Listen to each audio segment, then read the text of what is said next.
Okay, Bill Maher has been whack for a long time.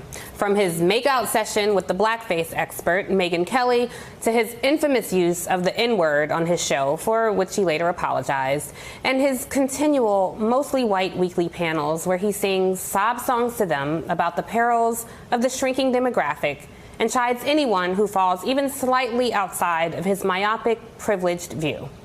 Maybe he even said something highly offensive again last night. I don't know. I stopped suffering through that stale, clumsy monologue and painfully out-of-touch show a long time ago. But I did see the clip segment of him complaining about Lin-Manuel Miranda apologizing for the lack of Afro-Latino representation in his movie, In the Heights. You're the guy who made the founding fathers black and Hispanic. I don't think you have to apologize to Twitter. I mean, he's a Latino making a Latino movie with a Latino cast. Not good enough. Nothing is ever good enough for these people. They're like children. Okay, so I don't know if the applause from the audience was sincere or if they were responding to the applause sign in the studio, but either way, how disappointing. But let's just address a few things. One, I thought it was not only gracious, but appropriate for Lin-Manuel Miranda to acknowledge the perhaps unintentional colorism in his amazing film and then apologize for it. Two, anybody find it interesting that this quote-unquote liberal ally is sounding a lot like a moderate Fox News contributor? This is why allies get the side eye sometimes.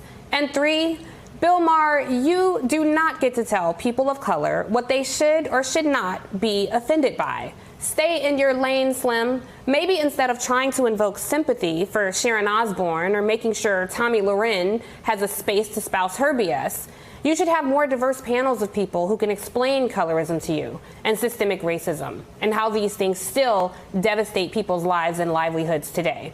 Try that instead of standing on your alabaster perch every week to crap on other people's lived experience while providing a safe haven for well-established white supremacists.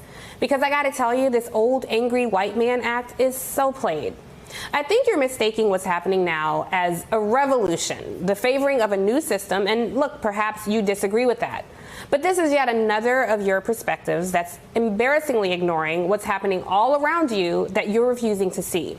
The truth is, what's happening now is an evolution, and you are fighting for your power and privilege to not become fossilized while basking in the rays of your own non-existent cleverness and comedy bits circa 3 decades ago. And quite frankly, it's just offensive at this point.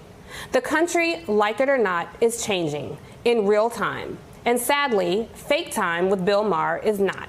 So perhaps it's time for you to take a step back and blow a 1/4 ounce of that green that you love so much, because clearly your thoughts have been lost in a white fog for far too long.